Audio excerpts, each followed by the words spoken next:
Cases of juvenile pregnancies are increasing.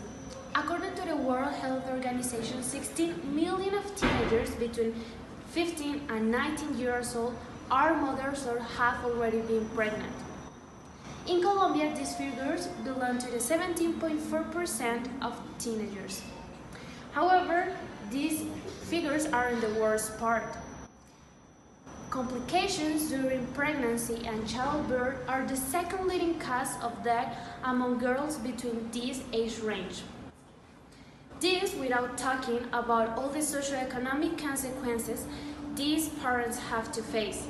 Their stories have to be stopped and start looking for solutions in order to take care of her child.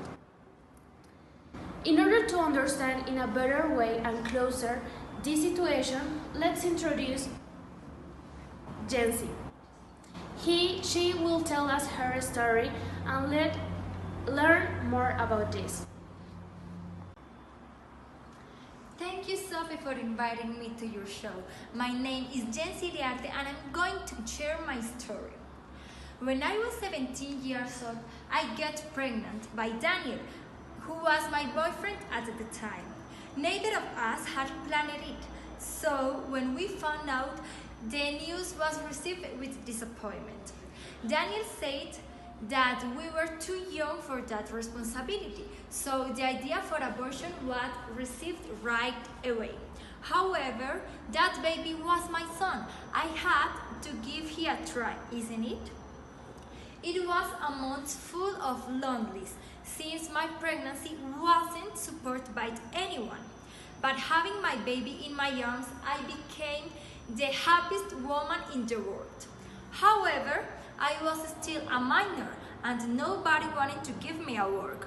Feeding my baby was becoming very difficult.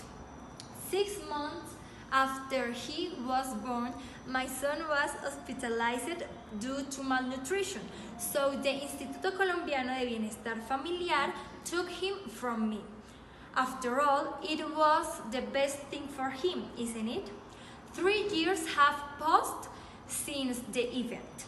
Since then, I haven't stopped working to get my son back. This is a tip for all women who see me. Take care. This is just one of the thousands of stories that our teenagers have to face today.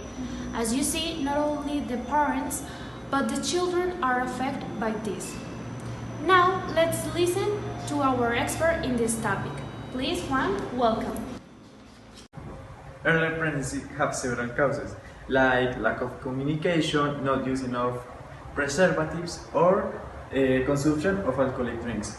As you can see, the principal causes have a lot to do with the fact that young people do not understand the problems that an early pregnancy can have. Maternal mortality, lack of adequate medical attention, or others, because they don't count with money or things because they are teenagers. For this reason, the most effective solution is to provide sexual education to young people in an early age, because they have to understand the problems that they can have, and they have to clarify the questions that they have. Also, the parents must be educated to have communication between them. And for this, the Ministry of Education and Health should work together to provide this talk and clarify all the topics on this. Okay, finally, and after hearing my partners that told us the causes, the consequences, and a life story of the problem, I want to invite you to take awareness of the problems that we can get when we have sexual relations in an irresponsible way. Because have sexual relations at a young age aren't a game, are they? Obviously not. At this age, we are building our future. So, with the tools, the information, the education, and the help that brings us the government, the schools, and our parents, we have to be more responsible when we are going to have sexual relations and must be aware, because it's not only our lives that will be affected by a pregnancy. It also affects the conditions that we can bring to the baby that comes to the world, and the illness that we can get due to the low responsibility that we have in those moments. Thanks for listening to this TED Talk.